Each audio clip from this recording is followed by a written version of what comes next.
अस्सलामु अलैकुम वरहमतुल्लाहि वबरकातुहू।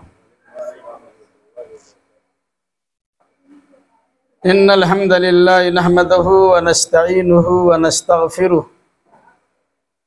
व नऊज़ु बिल्लाहि मिन शुरूरि अनफुसिना व मिन सय्यिआति अमालिना। मन यहदिहिल्लाहु फला मुदिल्ल लहु व मन युद्लिल फला हादिय लहु। व अशहदु अल्ला इलाहा इल्लल्लाहु वहदहु ला शरीक लहु व अशहदु अन्ना मुहम्मदन अब्दुहु व रसूलुहु। अम्मा बादु फ़इन्न खैरल हदीस किताबुल्लाह व खैरल हदी हदी मुहम्मदिन सल्लल्लाहु अलैहि वसल्लम व शर्रल उमूरि मुहदसातुहा व कुल्ल मुहदसतिन बिदअह व कुल्ल बिदअतिन दलालह व कुल्ल दलालतिन फिन्नार। अऊज़ु बिल्लाहि समीइल अलीम मिनश शैतानिर रजीम। बिस्मिल्लाहिर रहमानिर रहीम।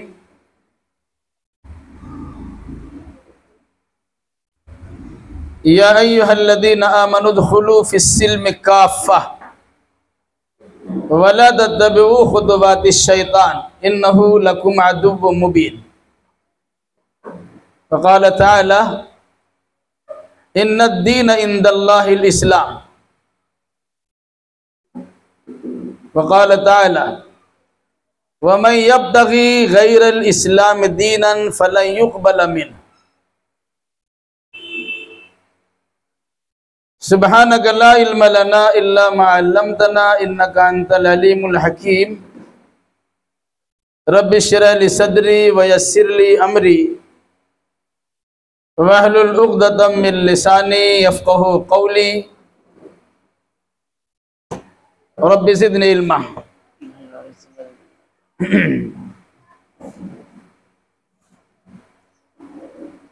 अल्लाह का शुक्र व एहसान है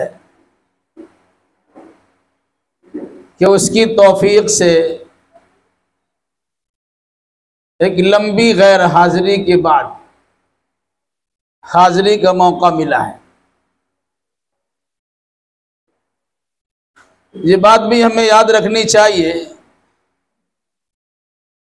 मजलिसें बेशुमार होती हैं। आम तौर से मिलने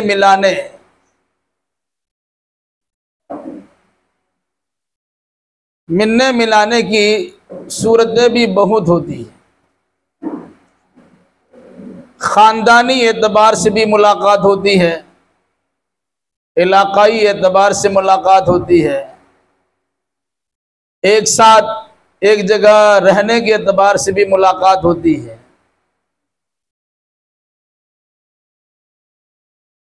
कुछ मुलाकातें दुनियावी गर्द व गायद के तहत होती हैं और कुछ मुलाकातें दीन और ईमान की तरवीज और इशाअत के लिए हुआ करती हैं। यकीनन मजलिसें उम्दा होती है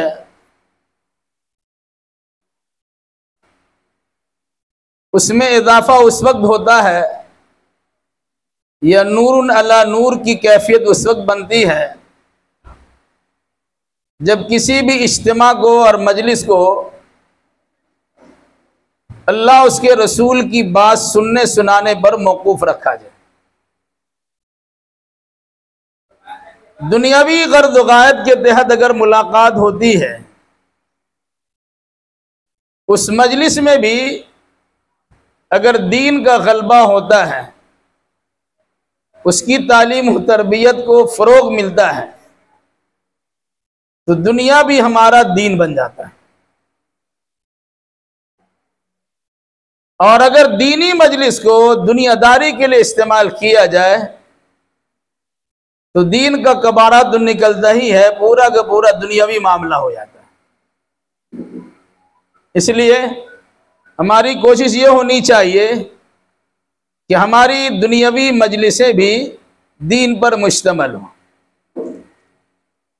उसकी सूरत कैफियत क्या होगी, इंशाअल्लाह उसकी विदात भी आएगी। अल्लाह का शुक्र अदा करने के बाद आप भाई और बहनों का भी शुक्रिया है कि आपने अपना वक्त फारिग किया, अपनी मशगूलियतों को, मसरूफियतों को बालाए ताक रखकर या एक साइड और किनारे में रखकर अपना वक्त को फारिग करते हुए इस बिल्डिंग के बेसमेंट में आपकी हाजिरी हुई, जिसका मकसद यह है कि हम कुछ देर दीन की बातों की समाअत कर लें। अल्लाह तबारक व तआला की तौफीक रही और सुनने के साथ साथ ये बातें कानों के जरिए तक हमारे दिलो दिमाग में रच बस गई और हमारे अंदर अमल करने का जज्बा बेदार हो गया। यकीनन हमारी कामयाबी ही कामयाबी है, उस पर अल्लाह तबारक व तआला का जितना शुक्र अदा किया जाए कम है। इलावा ये बात याद रखे कि दीनी मजलिसों का इनेकाद हुआ, दीन की बातें हुई, लेकिन दीन की बातों पर अमल नहीं हुआ तो दीन की बातें सुनाने के लिए इखलास के साथ जिन लोगों ने भी कोशिश की है उनको उसका सवाब तो मिलेगा, फायदा पहुंचेगा। यह अलग सी बात है कि सामीन ने उससे फायदा नहीं लेना चाहा, ये उसकी कमजोरी होगी। अंबिया और मुरसलीन की तारीख का मुताला कीजिए, उन्होंने अल्लाह के पैगाम को अपने अंदाज में लोगों तक पहुंचाया, लेकिन सारे नबियों की सारी बातें नहीं मानी गई। बाहर के लोग भी मुखालिफ हुए, अंदर की लोगों ने भी मुखालिफत की। दूर वाले भी सुनने के लिए तैयार नहीं हुए तो नजदीक वाले भी सुनने के लिए तैयार नहीं। और जब अल्लाह की तौफीक मिली तो घर के लोग महरूम हिदायत रह गए और बाहर के लोगों ने इस्लाम को गले से लगाया और अल्लाह का बरगुज़ीदा बंदा बन गए। ये बात भी हमें याद रखनी चाहिए। मौजूदा दौर में इंसान जब तरक्की करना चाहता है तो आगे देखता है। इस्लामी नुक्ते निगाह से अगर आपको तरक्की करना है तो आपको पीछे देखना है कि हमारे असलाफ ने, हमारे बुजुर्गों ने, हमारे तबा ताबईन ने, हमारे ताबईन ने, हमारे सहाबा ने किस तरह दुनिया में और दीन में तरक्की हासिल की है। उसके लिए हमें अपने असलाफ की तारीख का मुताला करना चाहिए। तो अल्लाह का शुक्र अदा करना चाहिए हमें भी, आपको भी, और ख़ास तौर से जो लोग इस मजलिस में शामिल हो गए उनको भी, किस पुरफितन दौर में, पुरफितन माहौल में अगर हमें कुछ सुनने सुनाने का मौका दिया गया और हम उसमें हाजिर हो गए, इन्नहा उलाइल कौम ला यश्का जलीसुहुम, ये वो लोग हैं कि जिनके पास बैठने वाले भी अल्लाह की रहमत से महरूम नहीं होते। जज्बा अगर नेक हो, नीयत अगर दुरुस्त हो तो हमारा सुनना, हमारा बैठना भी अल्लाह की बारगाह में बाबरकत हो सकता है या बरकत का बाइस और बरकत का जरिया बन सकता है।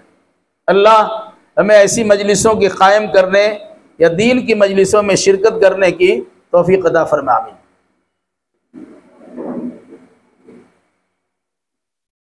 हम अल्लाह के फजल और करम से मुसलमान हैं। इस्लाम हमारा मजहब है, रसूल हमारा रहबर है और अल्लाह हमारा माबूद है। कुरान हमारा दस्तूर है।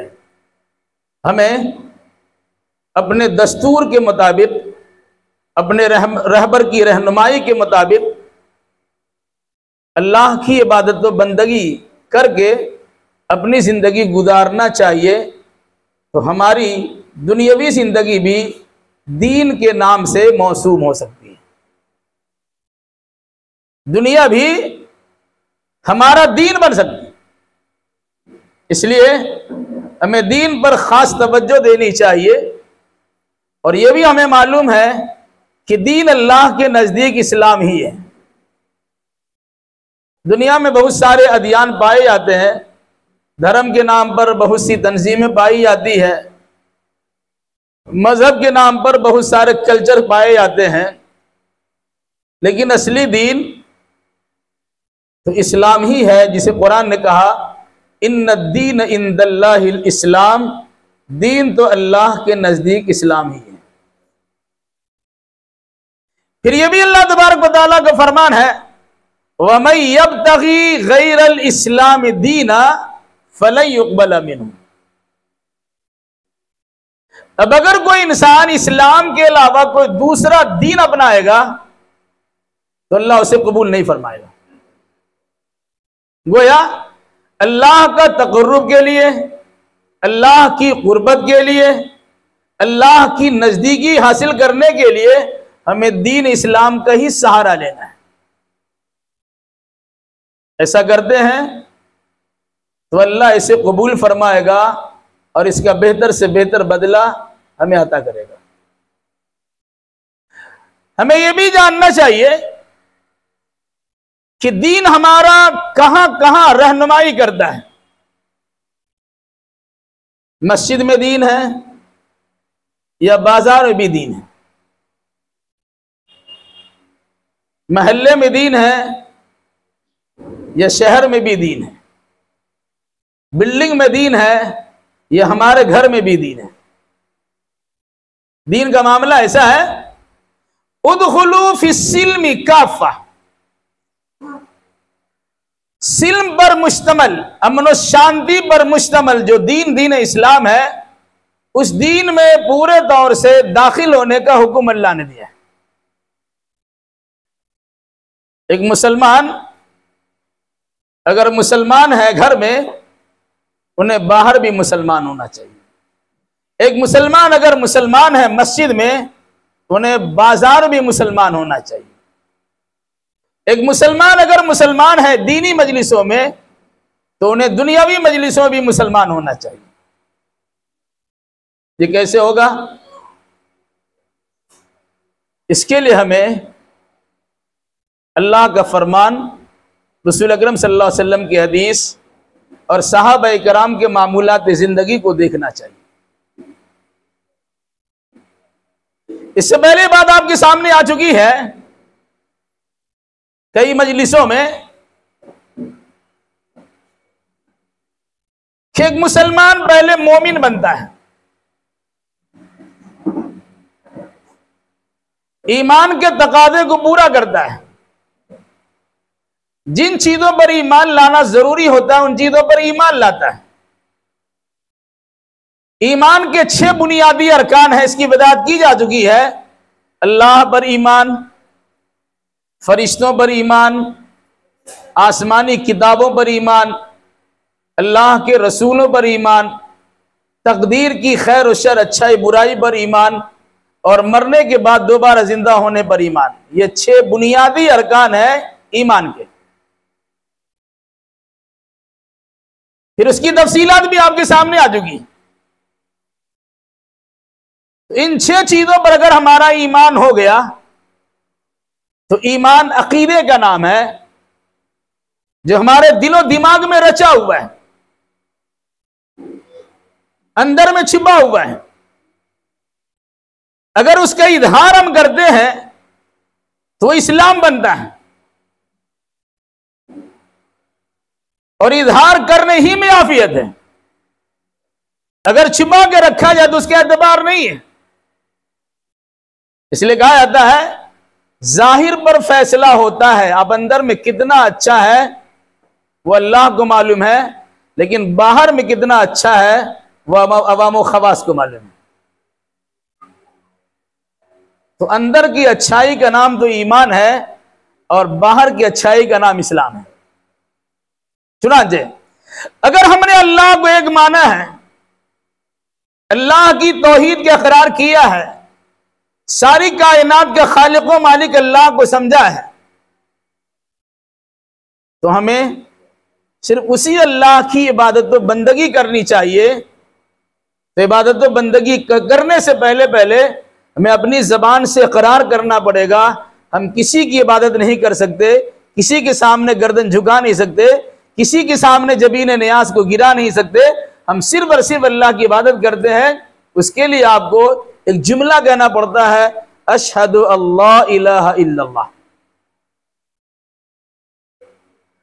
मैं गवाही देता हूं या मैं गवाही देती हूं, औरत मर्द दोनों के लिए, कि अल्लाह की सिवा इबादत के लायक कोई नहीं है।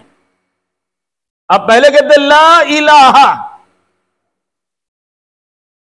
कोई इबादत के लायक नहीं है। अगर कोई आदमी इतना ही कह के रुक जाएगा और इसी पर कायम दायम रहेगा, वो काफिर ही रहेगा, वो मुनकिर ही रहेगा। इसलिए ला इलाहा के साथ फौरन इल्लल्लाह कहना जरूरी है। आज हमारे यहां अकीदत के नाम पर या आमाल के नाम पर या तसव्वुफ के नाम पर या मार्फत के नाम पर या तरीक़त के नाम पर या दुनियावी एतबार से गोशा नशीनी के नाम पर, किनारा कशी के नाम पर कुछ औराद वज़ाइफ कराए जाते हैं, कुछ जिक्र अस्कार कराए जाते हैं। तो ला ला ला तो पूरे अल्लाह ही पर रहता है, या ला इलाहा ला इलाहा ला इलाहा, खुदा न खास्ता इसी पे दम निकल गया तो गए काम से आप। इसलिए ला इलाहा इल्लल्लाह के फौरन बाद इल्लल्लाह कहना चाहिए, ताकि आपका कलमा पूरा हो जाए, आप दहरिया ना बन जाए, अब इनकार करने वाला ना हो जाए, अल्लाह का मुनकिर ना बन जाए। सारी कायनात के माबूद का इनकार करने के बाद आपको इस बात करना पड़ेगा इल्लल्लाह के जरिए से कि इबादत के लायक कोई नहीं है मगर अल्लाह इबादत के लायक। तो जिस ईमान को हमने दिलो दिमाग में छुपा के रखा है, अब उसका अमली इजहार हम करते हैं कल में शहादत की रोशनी में कि मैं गवाही देता हूं। इससे पहले बात आ चुकी है, गवाही कोई इंसान बंद कमरे में नहीं देता है, गवाही कोई इंसान अकेले में चुपके से नहीं देता है। गवाही देने वाला सबके सामने गवाही देता है, बरमला ऐलान करता है। तो अगर हम ऐलान करते हैं या इकरार करते हैं अशहदु अल्ला इलाहा इल्लल्लाह का, तो हमें उसका इजहार करना होगा, चाहे आपके सामने मुस्लिम हो या गैर मुस्लिम हो, दहरिया हो या नास्तिक हो, यहूदी हो या ईसाई हो या दुनिया के किसी मजहब के मानने वाले अफराद हो, आपको उसके सामने अपने ईमान का इजहार इस तरह करना पड़ेगा, अशहदु अल्ला इलाहा इल्लल्लाह, मैं गवाही देता हूं कि नहीं है कोई माबूद मगर अल्लाह, यानी अल्लाह के सिवा इबादत के लायक कोई नहीं है। इकरार कर लिया। इबादत अगर करना है तो किस तरीके से करेंगे? आपने इकरार तो किया इबादत के लायक सिर्फ अल्लाह है, इबादत कहां से आप करेंगे? इबादत के बहुत सारे तरीके राइज हैं, इबादत के नाम पर बहुत सारी सूरतें निकाली गई हैं।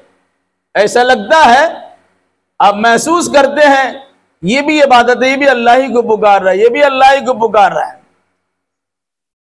तो अल्लाह को पुकारने की जितनी भी सूरतें हो सकती है, अल्लाह की बंदगी की जितनी कैफियत हो सकती है, उन तमाम को एक तरफ रखिए और ये देखिए कि मोहम्मदुर रसूलुल्लाह सल्लल्लाहु अलैहि वसल्लम ने अल्लाह की कौन सी इबादत किस तरह से की है। वरना यहूदी भी इबादत करते हैं, ईसाई भी इबादत करते हैं, मुशरिकीन भी इबादत करते हैं और बहुत सारे लोग इबादत करते हैं। उनका अपने अपने जमाने में अपने अपने नबियों की मौजूदगी में या उनके नबियों के दीन के चलते हुए सूरत में वो इबादतें अल्लाह की बारगाह में मकबूल थी। जब अल्लाह ने नबी आखिरुज़्ज़मा मोहम्मदुर रसूलुल्लाह सल्लल्लाहु अलैहि वसल्लम को दुनिया में भेज दिया, अब इबादत उसी तरीके पर अल्लाह की बारगाह में मकबूल होगी जो तरीका मोहम्मदुर रसूलुल्लाह सल्लल्लाहु अलैहि वसल्लम का है। अब यहां पर ठहर के थोड़ी सी बात सोचिए। हमने कलमा पढ़ा ला इलाहा इल्लल्लाह, इबादत के लायक अल्लाह के सिवा कोई नहीं है, और हम इबादत करते ही नहीं है। इसका मतलब ही हुआ कि हमारा कौल व फेल में तजाद पाया जाता है। हमारा कहना कुछ है और करना कुछ है। इबादत के लायक जब अल्लाह है तो दूसरों की इबादत से इनकार होना चाहिए, लेकिन अल्लाह की इबादत के इकरार के साथ साथ इस बात भी होना चाहिए, इबादत न करना भी चाहिए। वरना इबादत न करने के साथ इकरार करना इबादत के लायक सिर्फ अल्लाह है और इबादत करती नहीं, इसका मतलब ये हुआ कि अल्लाह भी नौज़ुबिल्लाह इबादत के लायक नहीं। और जो हमने कहा मोहम्मदुर रसूलुल्लाह सल्लल्लाहु अलैहि वसल्लम की रिसालत की शहादत तो गवाही देते हैं, तो हमारे लिए जरूरी है कि वो इबादत अल्लाह की होगी और तरीका रसूलुल्लाह का होगा। चाहे नमाज पढ़िए, चाहे रोजा रखिए, चाहे हज कीजिए, चाहे दीगर इबादत को बजा लाइए, उन सारी इबादतों को अल्लाह के लिए मखसूस कीजिए और उन सारी इबादतों को मोहम्मदुर रसूलुल्लाह सल्लल्लाहु अलैहि वसल्लम के तरीके के मुताबिक अंजाम देने की कोशिश कीजिए। ये इबादत हो गई। इबादत जिसका माना ही होता है अत्तज़ल्लुल व तख़द्दु, खुशू व खुदू इख्तियार करना, अपने आप को अल्लाह की बारगाह में झुका देना, अल्लाह के कानून और दस्तूर के सामने अपने आप को सरेंडर कर जाना, यह असल इबादत है। एक आदमी इबादत करता है जो मारूफ व मशहूर इबादतें हैं, लेकिन अकड़ा हुआ है, मनमानी करता है, तो वह इबादत अकड़ने की वजह से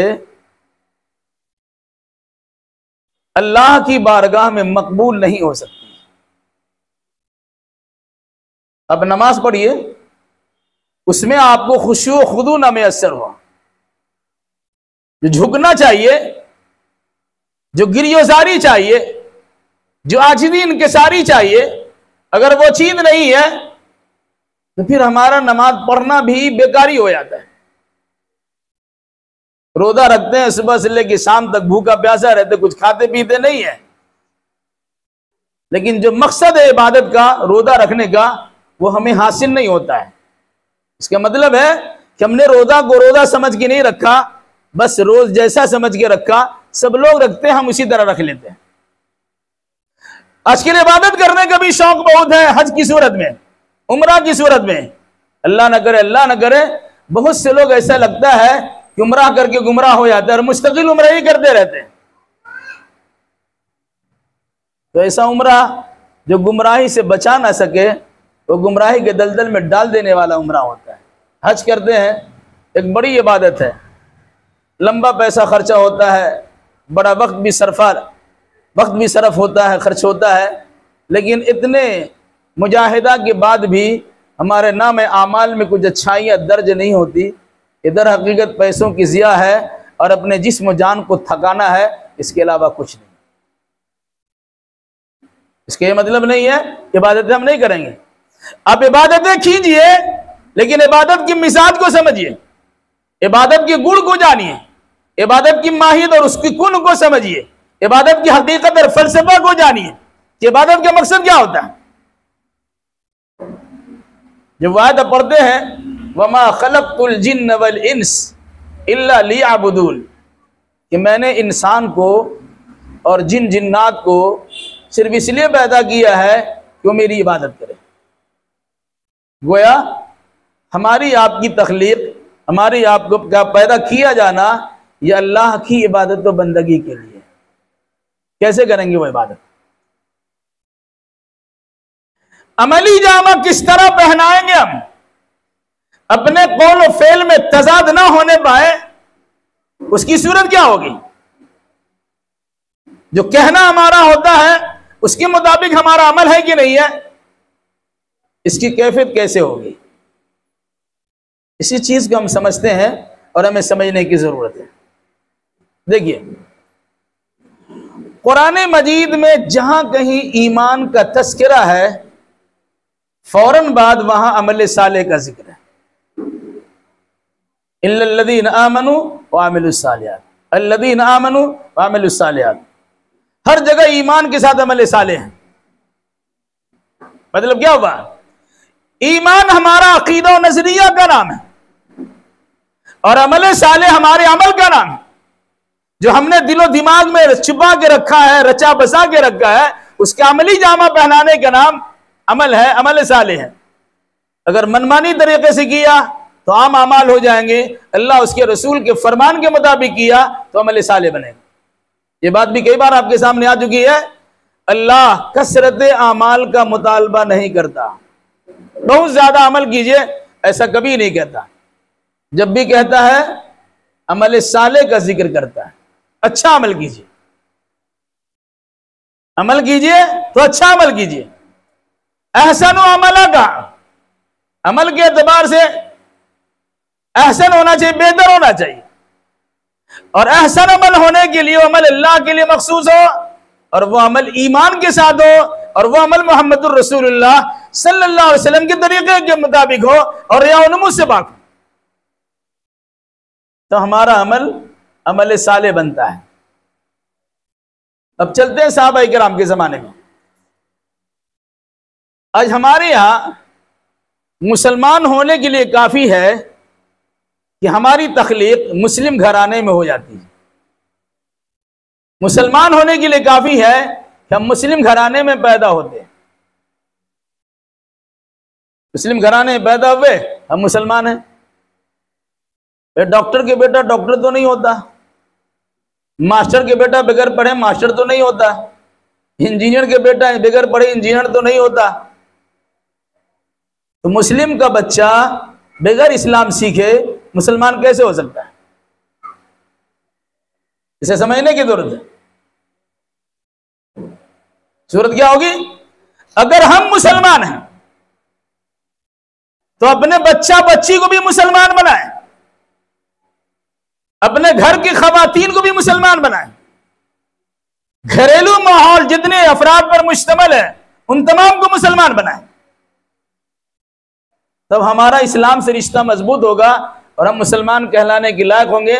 वरना हमारा बेटा अगर इस्लाम के तर्ज अकीदे के मुताबिक उनका अमन नहीं है, वो चाहे नबी का बेटा हो, जिस्मानी एतबार से बेटा हो सकता है, लेकिन नबी के तर्ज पर अमन न करने के नतीजे में वो नबी का बेटा कहलाने का हक नहीं रखता है। इस पर एक मिसाल देता हूं, बहुत मशहूर है, ये बात इससे पहले आ चुकी है। नूह अलैहिस्सलाम ये वो पैगंबर है जिन्होंने 950 साल, 50 कम 1000 साल अपने कौम में तबलीग की। उनकी बात मानने वाले 40-42 या ज्यादा 80-82 लोग हुए। 950 साल में 80-82 अफराद उन पर ईमान लाए। इसके ये मतलब हरगिज़ नहीं है कि नूह अलैहिस्सलाम नाकाम हो गए, नहीं।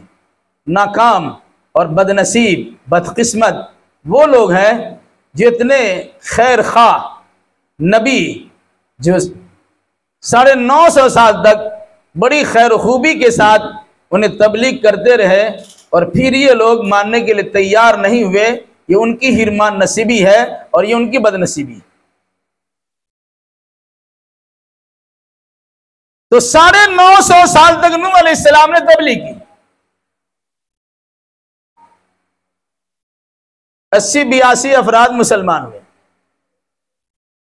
आखिर में नूह अलैहिस्सलाम को बताया गया ये लोग मुखालिफत में तुले हुए हैं, आपके खिलाफ मुख्तलिफ किस्म की कार्रवाइयाँ और साजिशें करते हैं, दसीसा कारी इनकी फितरत में शामिल है, आपको यहां से भगाने की भरपूर कोशिश भी कर रहे हैं। अब सुन लीजिए, जो ईमान ला चुके अब इससे ज्यादा ईमान लाने वाले नहीं हैं। नूह अलैहिस्सलाम ने भी अल्लाह तबारक व तआला की बारगाह में उनके हक में बद्दुआ कर दी। कि अल्लाह रब्बी ला तज़र अलल अर्दि मिनल काफिरीन दय्यारा इन्नका इन तज़रहुम युदिल्लु इबादक वला यलिदु इल्ला फाजिरन कफ्फारा। अल्लाह इनमें से किसी को जिंदा ना छोड़, तमाम को तबाह बर्बाद कर दे। इतनी खैरखाई मैंने उनके साथ की है। सुबह में समझाया, शाम को समझाया, दिन में समझाया, रात में समझाया, अकेला में समझाया, मजमा में समझाया। दाऊद कौमी लैलुम व नहारा, रात दिन मैंने इनको पुकारा, समझाने की कोशिश की है, लेकिन ये मानने के लिए तैयार नहीं, उल्टे हमारे खिलाफ कार्रवाई करते हैं। इलाही अब इसके लिए मेरी जानिब से बद्दुआ भी है। बद्दुआ कर दी उन्होंने, अल्लाह की जानिब से इशारा पाकर बद्दुआ की। अल्लाह ने क्या कहा, एक कश्ती बनाई आप।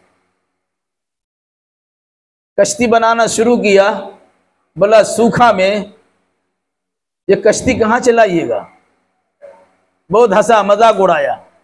नूह अलैहिस्सलाम ने कहा अभी हंसते हो, एक वक्त आएगा हम तुम पर हंसेंगे, फिर पता चलेगा कश्ती बनाने का मकसद क्या है। कश्ती तैयार हो गई। नूह अलैहिस्सलाम से कहा गया जितने आपके मानने वाले हैं अब उन तमाम को कश्ती में सवार कर लीजिए। जिंदगी गुजारने के लिए जिन जिन चीजों की जरूरत है उन सामान को भी अपनी कश्ती में डाल लीजिए। जानवर है उसका भी जोड़ा रख लीजिए, यानी हर चीज का जोड़ा जोड़ा डालिए ताकि उसकी नस्ल बढ़ती चली है। नूह अलैहिस्सलाम ने डाल लिया, पानी निकलना शुरू हुआ। तन्नूर जहां आग निकलती है, जहां रोटी पकती है, सालन खाना पकता है, वहां से पानी निकला। आसमान से पानी बरसा, नीचे से पानी उबला। इतना पानी कि पहाड़ की चोटी तक पानी पहुंच गया। गौर कीजिएगा, वहां बाप बेटे का मुकालमा हो रहा है, गुफ्तगू बातचीत हो रही है। बाप नूह अलैहिस्सलाम 950 साल तक जिन्होंने कौम को समझाया है, उनके घर का फर्द, उनका बेटा, उनकी बीवी ईमान से महरूम रही। कश्ती में सवार है, पानी के बहाव पर कश्ती ऊपर को उड़ रही है या चल रही है। नूह अलैहिस्सलाम ने बेटा से कहा या बुनय्या इरकब माना, बेटा मेरे साथ कश्ती में सवार हो जाओ, इन काफिरों के साथ डूबने वालों में शामिल मत हो, कश्ती में आ जाओ। क्या कहा, सावी इला जबली यासिमुनी मिनल मा। नाफरमान बेटे ने बाप को जवाब दिया, मैं पहाड़ की चोटी पे चढ़ जाऊंगा और इस पानी के सैलाब की तबाही और बर्बादी से बच जाऊंगा। नूह अलैहिस्सलाम ने क्या कहा, ला आसिमल यौम मिन अम्रिल्लाह। बेटा इस हकीकत को समझो, आज अल्लाह के हुक्म से कोई नहीं बचेगा, वही बचेगा जो मेरे साथ कश्ती में सवार होगा। बाप बेटे की गुफ्तगू चल ही रही थी। कुरान कहता है वहाल बैनहुमुल मौज फकान मिनल मुगरकीन। बाप और बेटे के दरमियान मौज का थपेड़ा आया। बाप कश्ती में सवार है, बचे हुए हैं, बेटा वही डूब गया। जो बताना चाहता हूं उसके बाद वाली बात है। बाप नबी है, बेटा नाफरमान है। उस नबी बाप की बद्दुआ पर कौम की तबाही और बर्बादी आ रही है। बेदराना शफकत के पेशे नजर वो बाप अपने बेटे को समझा बुझाकर अपनी कश्ती में सवार करना चाह रहे हैं, लेकिन बेटा कश्ती में सवार होने के लिए तैयार नहीं। और कहा गया मैं पहाड़ की चोटी पे चढ़कर इस पानी और सैलाब की तबाहकारी से बच जाऊंगा। तो नूह अलैहिस्सलाम ने कहा बचने वाला कोई नहीं है, कश्ती में सवार होगे तभी बचोगे। बेटा डूब गया। बाप है, चाहे जितना बदमाश बेटा क्यों ना हो, बाप का कलेजा फटता है, उनको तकलीफ होती है। अपने बच्चे को तकलीफ में दे रखना गवारा नहीं करता। जब बेटा डूबा है, बेदराना शफकत बोल उठी और अल्लाह तबारक व तआला से कह उठे ए रब इन्नबनी मिन अहली व इन वादकल हक व अंत अहकमुल हाकिमीन, अल्लाह तू तो बरहक है, बेहतरीन फैसला करने वाला है। ये बात मुझे समझ में नहीं आ रही है कि मेरा बेटा तो मेरे घर का फर्द है और तेरा वादा था तेरे घर वालों को डुबोएंगे नहीं, लेकिन मेरा बेटा डूबा कैसे। ये हजरत नूह अलैहिस्सलाम की जबान से कोई बेसाख्ता कलिमात निकल गए। अपने बेटे से मोहब्बत की बुनियाद पर अल्लाह की बारगाह में कोई शिकायत उन्होंने कर दी। अल्लाह ने जो जवाब दिया है, हर बाप को अपने बेटे से मुताल्लिक याद रखना चाहिए। अल्लाह ने क्या कहा, इन्नहु लैसा मिन अहलिक इन्नहु अमलुन गैरु सालिह फला तसअलनी मा लैसा लक बिही इल्म इन्नी अईदुका अन तकून मिनल जाहिलीन। अल्लाह की इस फरमान पर गौर कीजिए।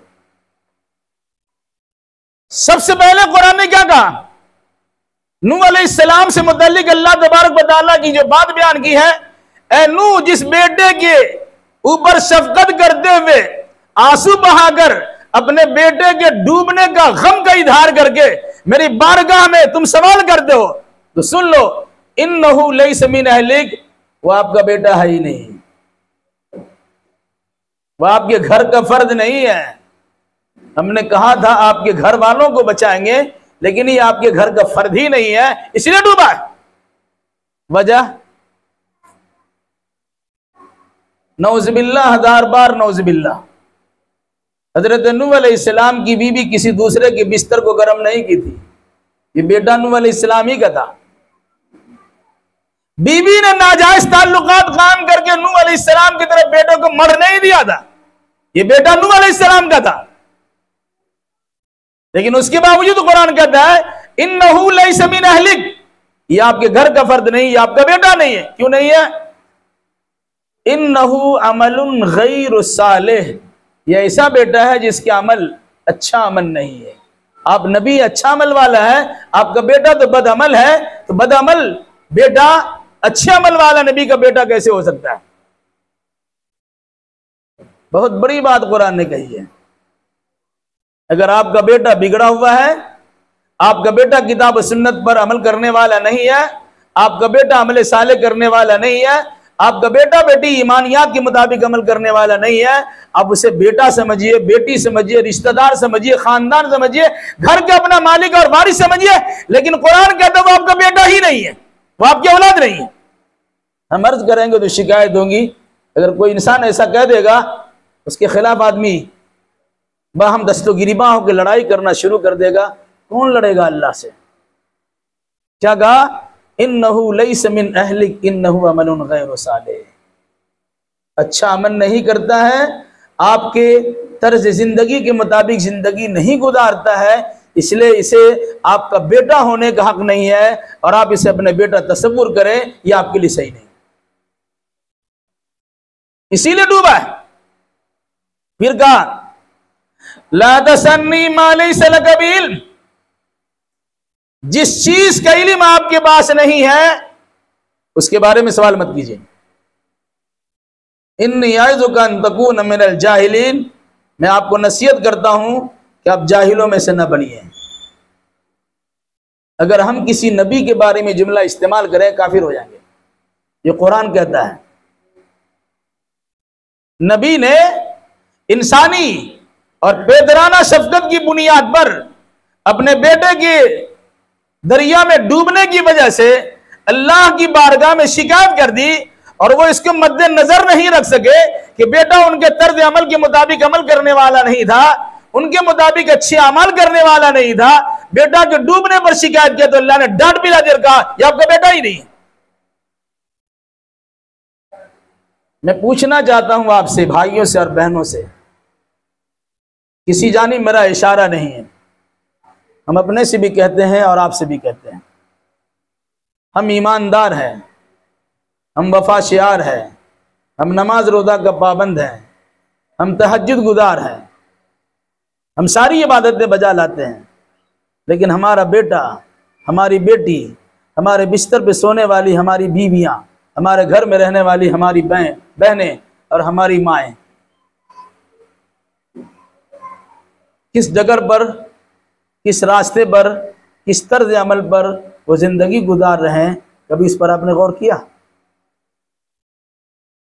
ताज्जुब तो ये है, इस बात पर है, और जबरदस्त ताज्जुब है कि एक इंसान से तहज्जुद नहीं छूटती है,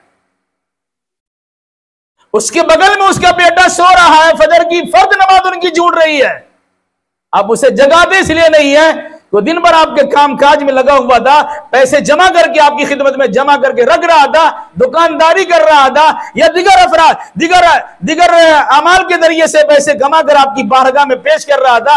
अब कहते हैं सोने दीजिए, रात में देरी से आया था। कहां गया आपका ईमान?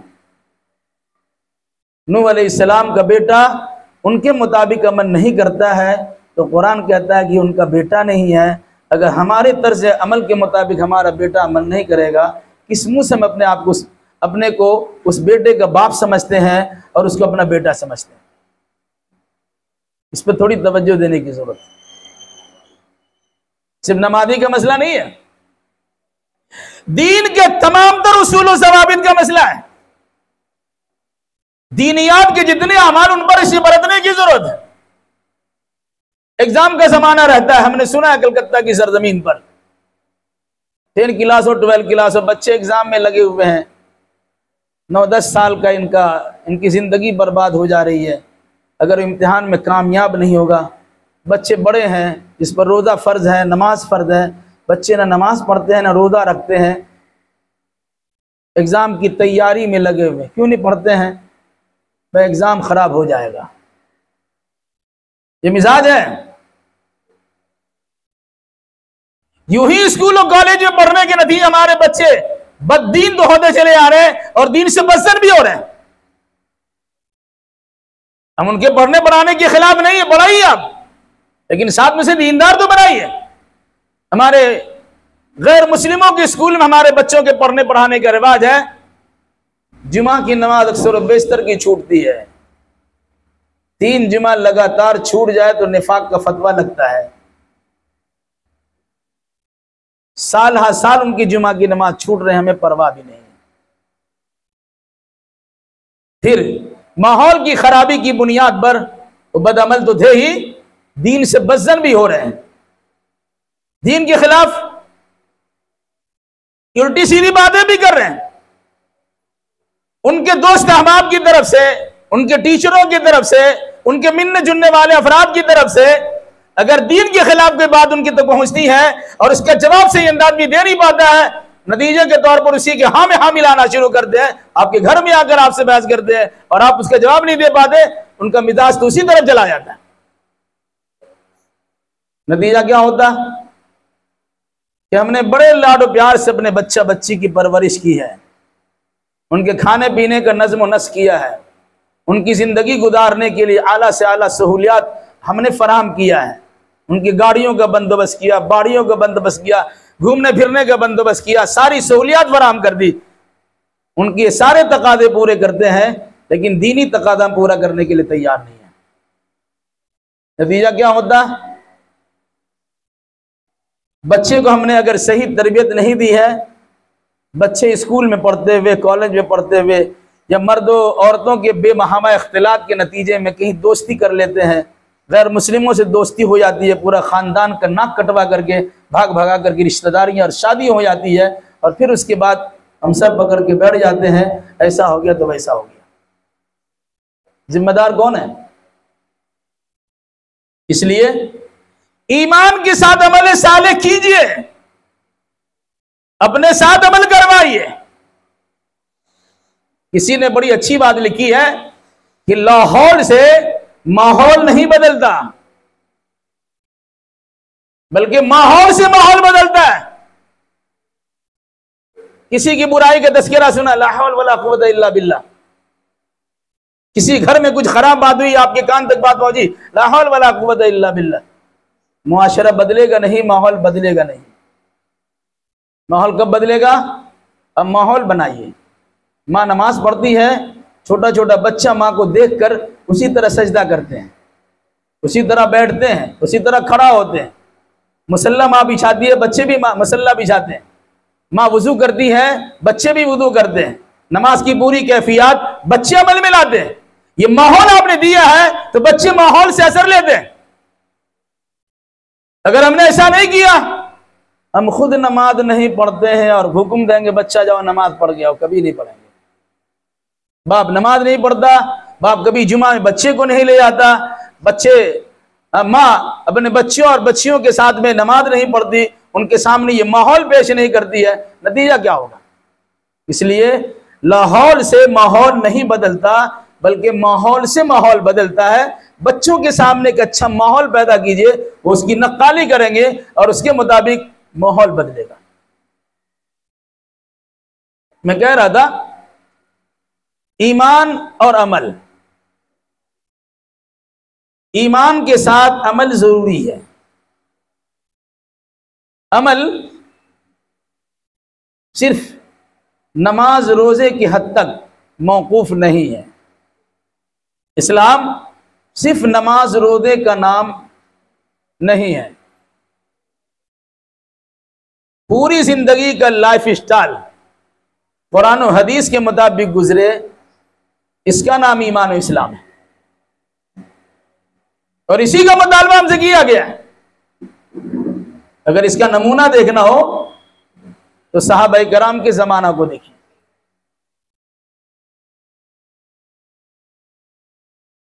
क्या आपने किसी सहाबी के बारे में ऐसा सुना कि उन्होंने कलमा पढ़ा है और नमाज उन्होंने छोड़ दी है? उन्होंने कलमा पढ़ा है और रमजान का महीना आया, रोजा उन्होंने छोड़ दी है। उन्होंने कलमा पढ़ा है, उस पर ज़कात फर्द हो गई, उन्होंने ज़कात देना तर्क किया है। कलमा उन्होंने पढ़ा है, हज पर उन पर फर्ज हो गया, उन्होंने हज को तर्क कर दिया है। ये तो बड़ी बड़ी इबादतें हैं जो इस्लाम की बुनियादी अरकान में है। छोटी छोटी चीजों पर भी अमल पैरा हुए साहबा, खुद भी किया है, अपने घर वालों से कराया है, अपने बच्चों से करवाया है। बड़ों को देखा गया कि रोजा नहीं रखते हैं, नफली रोजा। साहबाए किराम कहते हैं तुम लोग रोजा से भागते हो, और हमारा यह हाल है कि हम छोटे छोटे बच्चों से उनको आदत दिलाने के लिए रोजा रखाया करते थे। अगर वो भूख से निढाल हो जाता, उसे गुड़िया और खिलौना दे देते, उसी मस्त होकर के मगरिब तक वो अपने औकात को पूरे कर लेते थे। क्यों ऐसा किया? सिर्फ इसलिए ऐसा किया कि आपका देखा देखी बच्चे मुसलमान बन के रहेंगे, नवाफिल के साथ साथ फराइज की पाबंदी भी करेंगे। बल्कि अगर आप ये देखिए, जंग बदर का मौका आता है, जवानों को और मर्दान जंगी को जंग बदर में शिरकत का ऐलान किया जाता है, तो घर के माहौल को देखकर 14-15 साल के बच्चे भी एड़ियों के बल खड़े होकर अपने आप को बड़ों की जमात में शामिल कराकर मैदान जंग में शामिल होने का जज्बा रखते थे। क्यों? ये घर में ये माहौल बना था कि अभी इस्लाम कबूल किया है और इस्लाम की खातिर घर-बार को छोड़ा है, सारे जमीन और जायदाद को छोड़ा है, तिजारत और कारोबार को छोड़ा है। अभी मदीना पहुंचे, एक साल नहीं गुजरा है कि फरीद जंग आयद हो गए, नतीजे के तौर पर आगे निकलना है। तो 313 की तादाद तैयार हुए, उसमें नौखेज लड़के तैयार हुए। आप कहेंगे अरे हम तो जाहिर है, बच्चे को जाने की क्या जरूरत है? नहीं, बच्चों को भी शामिल किया गया ताकि आइंदा कभी दीन पर किसी किस्म का आंच आएगा, ये बच्चे हमारे उसके लिए तैयार होंगे, ये तजर्बा करेंगे, सीखेंगे और उसकी रोशनी में अमल पैरा होंगे। आराम और सहूलत की इबादत से लेकर मैदान कारजार में लड़ने तक सहाबा खुद भी अगर शामिल होते थे, अपने बच्चों को भी शामिल करते थे। मैं गुजारिश करता हूं कि ईमान और अमल साले का नमूना हम खुद बने। अपने बच्चों के सामने एक रोशन मुस्तकबिल रखें, अपने बच्चों के सामने एक नमूना हम रखें, अपने बच्चों के सामने इबादत का ज़हन बनाकर पेश करें। फिर देखें कि हमारे बच्चे किस तरह इबादत से दिल लगाए रहते हैं, और खुदा न खास्ता इबादत के खिलाफ अगर किसी किस्म की बात होती है तो बच्चे उससे किस तरह किनारा कशी इख्तियार करते हैं। आज हमारा हाल क्या है? आई लव मोहब्बत का एक नारा लगा दिया सल्लल्लाहु अलैहि वसल्लम, कुछ गिरफ्तारी अमल में आ गई। हमारे जज्बाती जवानों ने कहा क्या बड़ी बात कह दी। भाई मोहब्बत का इजहार करने का तरीका नहीं है। साहबा ने कहा मैं मोहम्मदुर रसूलुल्लाह से मोहब्बत करता हूं, उन्होंने करके दिखलाया है। हम जबान से इजहार तो करते हैं लेकिन अमल करते नहीं है। मोहब्बत रसूल का तकाज़ा यह होगा कि अल्लाह के नबी सल्लल्लाहु अलैहि वसल्लम ने 23 साल नबी जिंदगी जिस तरह गुजारी है उस तरह गुजारना चाहिए। दीन की तरवीज और इरशाद के लिए उन्होंने जो कारनामा अंजाम दिया है, सहाबा किराम ने आपके नक्शे कदम पर चलकर अपने तमाम तर सहूलियात को फरामोश कर दिया और दीन की तरवीज और इरशाद में लग गए थे, तब दीन फैला है। वो दीन आज हमसे कुछ मुतालबा कर रहा है, वो दीन आज हमसे कुछ अर्ज कर रहा है, दरख्वास्त कर रहा है कि दीनदारों तुम कहां हो। हमारा हुलिया बिगाड़ा जा रहा है, हमारी खिलाफ वर्दी हो रही है, हमारे कानून और दस्तूर की धज्जियां उड़ाई जा रही है। हम अल्लाह की किताब और रसूलुल्लाह की हदीस की रोशनी में तुम्हारे पास मौजूद है, इसकी बखिया उखेड़ा जा रहा है, तुम होगा। तो हमारी जबान से बात निकलती है आई लव मोहम्मद। देख लीजिए जिन लोगों ने आई लव मोहब्बत का किया है, नारा लगाया है, उनकी अमली जिंदगी का जायजा ले लीजिए तो पता चलेगा कि कुछ है ही नहीं। एक बेबुनियाद चीज पर एक बखेड़ा खड़ा कर दिया गया और एक माहौल को बिगाड़ा गया। कितने जेल की सलाखों में चले गए और कितनी जिंदगी की परेशानियों से दो चार हो गए। उससे बड़ी बड़ी चीजों पर रुकावट डाली जाती, हमारी जबान खुलती रही है। आपकी नमाज पढ़ने पर पाबंदी लगी, आप जबान नहीं खोल सकते। आपकी इबादत करने पर आपको रोका गया, आप जबान नहीं खोल पाते हैं। लेकिन एक नतीजा एक कलमे के तौर पर इजहार कर दिया और ऐलान हो गया।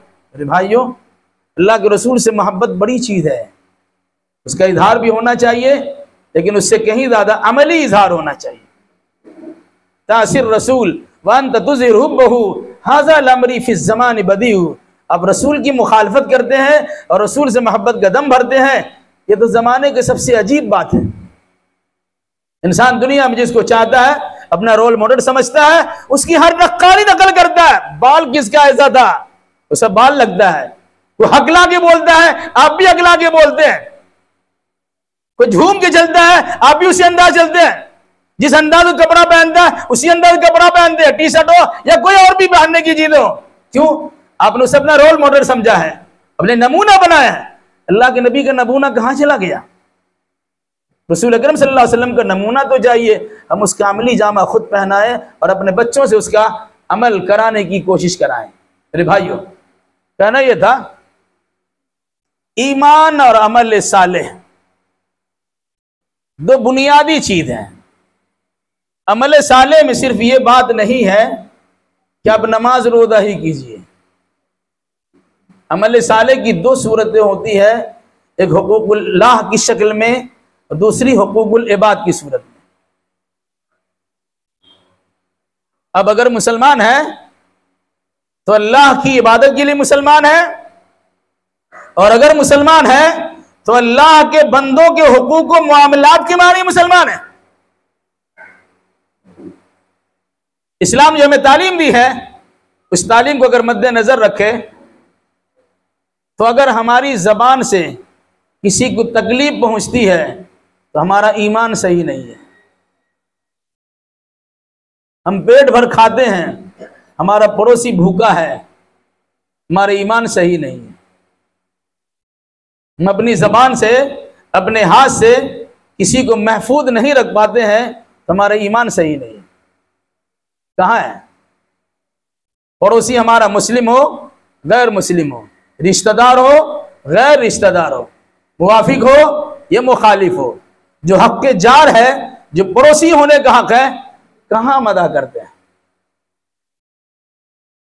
कुरानी इस्तिलाह के मुताबिक अगर कोई इंसान वक्ती तौर से आपका पड़ोसी बनता है, 2-4 मिनट के लिए पड़ोसी बनता है, 2-4 घंटे के लिए पड़ोसी बनता है, हमारे ऊपर उसका हक बनता है। वल जार दिल कुर्बा वल जार बिल जम्बी वसाहिबिल जम।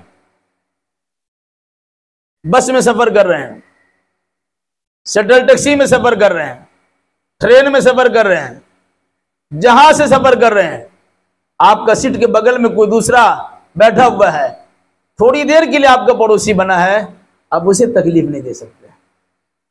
इस्लाम तो ये सिखाता है। अगर उसकी तकलीफ से आप बचते हैं, उसे बचाते, ये भी इबादत है। अल्लाह की बंदगी के लिए आप ऐसा करते हैं कि हमारी जबान से और हमारी हाथ से किसी को तकलीफ ना पहुंचे।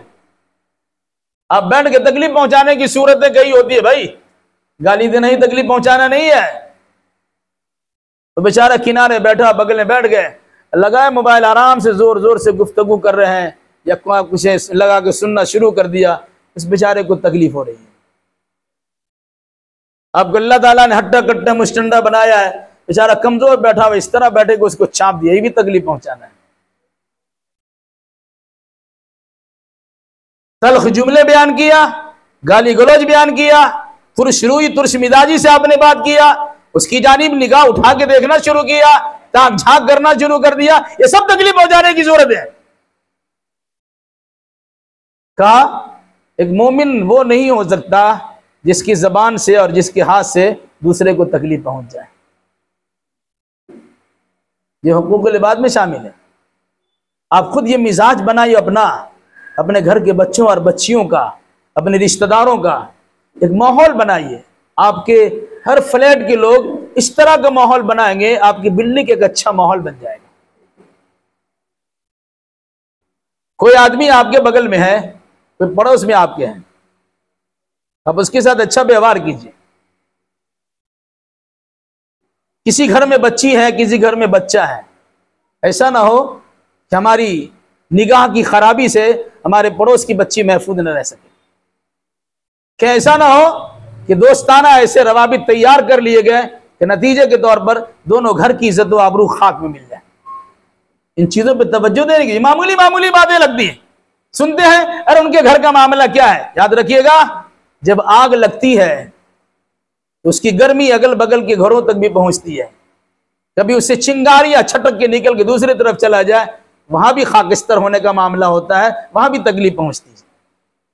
खुशबू और बदबू ये दोनों चीजें हैं।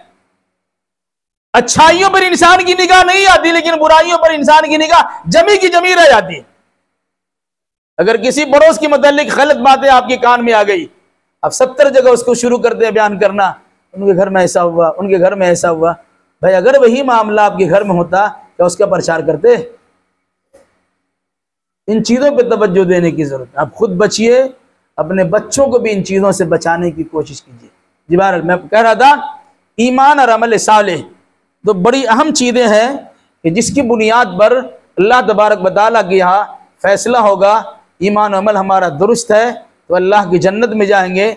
ईमान और अमल अगर दोनों खराब है या दोनों में से कोई एक खराब है, फिर अपने आप को जहन्नम से बचा नहीं सकते। लंबी चौड़ी बात करने के बजाय हम अपने भाइयों से, बुजुर्गों से, अजीज बच्चों से और माँ और बहनों से खुसूसी गुजारिश करते हैं कि ईमान को और इस्लाम को दीन की हैसियत समझिए। दीन का मसला ही मामला होता है शबो रोज के मामूलात को उसी दीन के मुतालिक अमल में लाना। हम जाग रहे हैं तब भी दीन पर अमल है, हम सो रहे हैं तब भी दीन पर अमल है, हम खा रहे हैं तब भी दीन पर अमल है, हम पी रहे हैं तब भी हमारा दीन पर अमल है, हम किसी से बातचीत करें तब भी हमारा दीन पर अमल है, हम किसी से थोड़ी देर के लिए किनारा कशी इख्तियार कर लेते हैं तब भी हमारा दीन पर अमल है। फरमाया अल्लाह के नबी सल्लल्लाहु अलैहि वसल्लम ने, उस वक्त तक कोई इंसान मोमिन नहीं हो सकता हत्ता युहिब्ब लि अखीही मा युहिब्बु लिनफ्सिही, जब तक अपने भाई के लिए वही ना पसंद करे जो अपने लिए पसंद करता है। अल्लाह के नबी सल्लल्लाहु अलैहि वसल्लम की उन कलिमात में से ये बातें हैं जिन्हें जवाबुल कलीम कहा गया। बात छोटी सी है लेकिन उसके माने बहुत बड़े हैं। जो अपने लिए पसंद कीजिए, अपने दूसरे भाई बहनों के लिए पसंद कीजिए। आप नहीं चाहेंगे कि आपकी बेइज्जती हो, आप दूसरों की बेइज्जती कैसे गवारा करते हैं? आप नहीं चाहेंगे कि आपका कारोबार में नुकसान हो, अब दूसरे के कारोबार को नुकसान की सूरत में कैसे देखना चाहते हैं? आप नहीं चाहेंगे कि अपने आप की बदनामी हो, फिर दूसरों की बदनामी का प्रचार क्यों करते हैं? आप चाहते कि अगर अपने नेकनामी हो, दूसरों की नेकनामी का ख्याल रखिए। आप चाहते कारोबार बरकत हो, दूसरे कारोबार पे निगाहे बद लगाने के बजाय उसके कारोबार बरकत की दुआ दीजिए। आप चाहते हैं कि आप आराम सुकून के साथ रहें, दूसरों को भी आराम सुकून के साथ रहने दीजिए। तो हमारी जिम्मेदारी बनती है इस्लाम की तालीमात पर अमल करना। अगर ऐसा नहीं होता तो नबी बाप का बेटा भी सामने डूबता है और नबी बचा नहीं सकता। अगर हम ये सोचते हैं कि फला का दामन थाम लेंगे और हमारा बेड़ा पार हो जाएगा, अल्लाह के नबी सल्लल्लाहु अलैहि वसल्लम से रिश्ता जोड़ लेंगे, वो मचल जाएंगे पूरी उम्मत को, जब तक जन्नत में नहीं ले जाएंगे तब तक मसला हल नहीं करेंगे। ये सोचने वाली बात है। अगर यही सूरत हाल है तो अल्लाह के नबी सल्लल्लाहु अलैहि वसल्लम किसी अमल की रहनुमाई नहीं करते। अगर यही वजह है तो नूह अलैहिस्सलाम का बेटा उनके सामने डूबता नहीं, बाप के सामने, और नबी बाप के सामने बेटा डूब रहा है और बेटा को नबी नहीं बचा पाते। अगर हम डूबेंगे, हम तबाह बर्बाद होंगे, हम जहन्नम के गड्ढे में गिरेंगे, हम जहन्नम की आग में जलाए जाएंगे, कोई हमें बचा लेगा? बचाने के लिए अपने आप को उस मेयार के मुताबिक बनाइए कि अगर कुछ हल्की फुल्की तकलीफ और गलती हुई है, गुनाह हुआ है, तो सिफारिश के जरिए से आपको बचाया जा सकता है। अब गुनाहों में लतबत है, शिर्क और कुफ्र में मुब्तला है, जिन चीजों की बुनियाद पर अल्लाह के नबी सल्लल्लाहु अलैहि वसल्लम को तकलीफ पहुंचती है, वही अमाल नामे बजा लाते हैं और फिर सोचते हैं कि अल्लाह के नबी हमारे लिए सिफारिश कर देंगे। इसलिए हम अपनी इस्लाह करें, अपने घर के लोगों की इस्लाह करें। इससे पहले वो बात आपके सामने आ चुकी है, कू अनफुसकुम व अहलीकुम नारा, अपने आप को और अपने घर वालों को जहन्नम से बचाओ। खुद को बचाइए, घर वालों को बचाइए। हर घर वाला यही सोच लेगा तो हर घर वाले अपने आप को बचाने और अपने अहल-ओ-याल को जहन्नम से बचाने की तैयारी करेंगे। समाज और मुआशरा तो बेहतरीन से बेहतर बन ही जाएगा। अल्लाह की बंदगी के लिए हमें पैदा किया गया, अल्लाह की इबादत के लिए पैदा किया गया। इबादत का दस्तूर कुरान मजीद की रोशनी में इस्लाम की सूरत हमारे पास मौजूद है। हमें इस्लाम का भरपूर अमल पैरा होने की कोशिश करनी चाहिए। जिंदगी के तमाम तर शोबाजात में हम उसके मुताबिक अमल करें। आखिर में एक बात कह के बात खत्म करता हूँ। आम तौर से आप देखते हैं मुल्क के सियासी हालात बड़े दिगरगुम हैं। फसाद और बिगाड़ और फितना परवरी जोर और शोर पर है। जो अल्लाह के नेक बंदे हैं दिक्कत व परेशानी में है, आजमाइश में है, और जो लोग मुखालिफ है वो दनदनाते फिर रहे हैं। ऐसे वक्त में हमें अपने हालात का जायजा लेना चाहिए। मसला बहुत सारे हमारे सामने आते हैं, लेकिन मुसलमानों का हाल ऐसा लगता है कि इनको इन चीज़ों से कोई दिलचस्पी नहीं, कोई लेना देना नहीं है। उलमा हजरात, दानिश्वर तबका, मिली तंजीमों की जिम्मेदारान चीखते और चिल्लाते हैं, वक्फ के मसले पर आपको कुछ सिखाते और बताते हैं, लेकिन हमारा आपका क्या है? शादी के प्रोग्राम वैसे ही चल रहा है, खेल कूद वैसे ही चल रहा है, उल्टी सीधी हरकतों में पैसे हमारे वैसे ही बर्बाद हो रहे हैं। लाइब्रेरी खुलने और स्कूल खोलने के बजाय खाने पीने के छोटे छोटे नहीं बड़े बड़े रेस्टोरेंट तैयार हो रहे हैं। अब गौर कीजिएगा तो पढ़ने वाले बच्चे भी कुछ देर पढ़ते हैं दोस्त अहबाब की मजलिसों में, अपने दोस्तों के साथ, चाहे लड़का दोस्त हो चाहे लड़की दोस्त हो, उसके साथ बड़े बड़े रेस्टोरेंट में जाते हैं और आराम से खाते पीते हैं, गुलछर्रे उड़ाते हैं।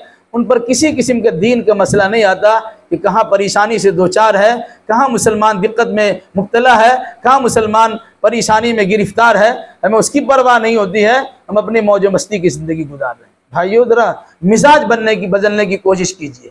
अल्लाह ने अगर पैसा दिया है, फारगुल बाली दी है, खुशहाली दी है, असबाब वसाइल फराहम किए हैं, उसको कुछ बचाइए, उन भाइयों तक बहनों तक पहुंचाइए जो उसके ज़रूरतमंद हैं। खामखा अपने पैसे को यूं बर्बाद न कीजिए, किसी के प्यार मोहब्बत के दाम में उलझने के नतीजे में अपने पैसों का ज़िया और नुकसान न कीजिए। अल्लाह हमें और आपको और जुमला मुसलमानों को किताब सुन्नत की रोशनी में हकीकत हाल समझने समझाने और उसी मुनासबत से अक़ीदा अमाल बजा लाने की तौफ़ीक़ बरामद फरमाए। अक़ूलु क़ौली हादा व अस्तग़फ़िरुल्लाह ली व लकुम व लिस्साइरिल मुस्लिमीन व आख़िरु दावाना अनिल हम्दुलिल्लाहि रब्बिल आलमीन। अस्सलामु अलैकुम व रहमतुल्लाहि व बरकातुहू।